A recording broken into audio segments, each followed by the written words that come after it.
Had a good run going until right here. Yeah, to the moment of impact, I would say. Just leans it over a little bit too much in that 180 corner.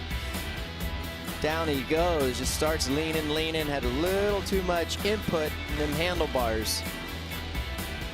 Ferrandis, the reigning champ, goes down and goes down hard. Well, nothing you can do there other than get a better start. That is the downfall of not being up front. You're going to get caught up in instances like this. Had to go and get the bike repaired. It cost him a lot of time. He did not finish on the lead lap. This was a nightmare. And everybody's expecting Roczen and Tomac to be the story again, and they were. Get Adam Cianciarulo getting in there, colliding with Bogle, Zach Osborne. You can see Bogle lay down there. I brought out the red flag. Bogle would be up and okay. Poetry in motion, 0 mistakes. Adam Cianciarulo was up near the front till he went down into the dirt. Yeah, he just leaned the bike over a little bit too much. The back end did kick it.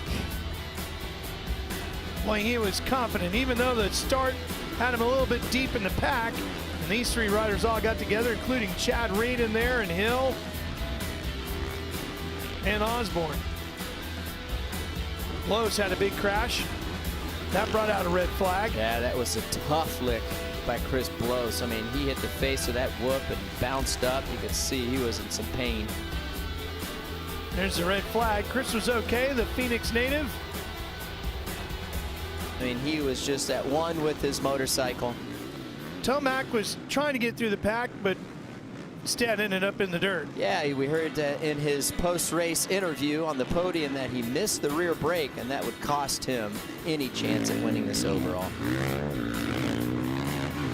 Watch this moment here with Baggett and Osborne. Tough day for Osborne. Yeah, Osborne, he had a great run last week in Anaheim, and they found some things with the bike as far to make him more comfortable. Troubles for Adam Cianciarulo continued. Yeah, he misses one whoop with his front end and then just starts to bouncing around, and man, landed right on his back on the up ramp of that whoop. And you could tell he is just hurting. At Jett's age, there are a lot of similarities when you talk to Johnny and what Jett's. Here we go. Whoa! Ferrandis takes Christian Craig down. That was harsh. And Christian Craig is saying, what was that all about? Oh, his handlebar is tweaked. It's going to be so hard for him to. I think that's it. Yeah. 2 races in a row. Last week he was potentially headed for a podium, and he crashed.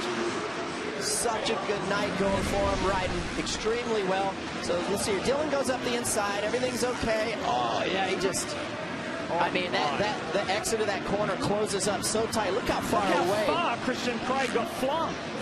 Yeah, he comes over there. He's probably anticipating for Christian to roll out, but I don't think he was aware of just how much that exit of that corner, right where that Rocky Mountain ATV top block is, closes up and just. And Christian saw him coming, tried to stand the bike up. Yeah. Rolls out.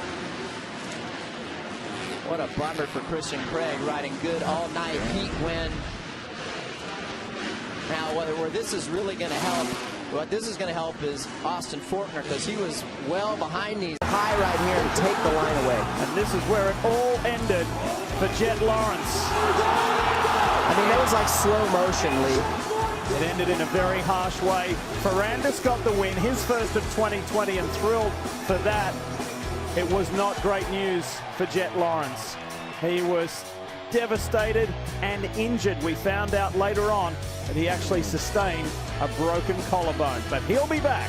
Michael Mosiman had a great early part of the evening, but boy, the main event got rough. That was a tough lick that he took. He just went into that corner, was leaning over, setting up for the corner, and just lost traction and went down, and he was riding with a lot of 2020 season. Yeah, he just gets a little too far back on the whoops. Same thing he has always done. He misses one with the front end. There he goes. Oh, man, slamming so hard, and that's exactly same situation as last year. He gets the top. Ferrandis takes over the lead. Look at this, playing with the tough blocks, and straight over the bars goes the teenager. And straight back up again. Yeah, he went a little bit too wide on the corner, coming out of the corner, and wasn't lined up straight enough.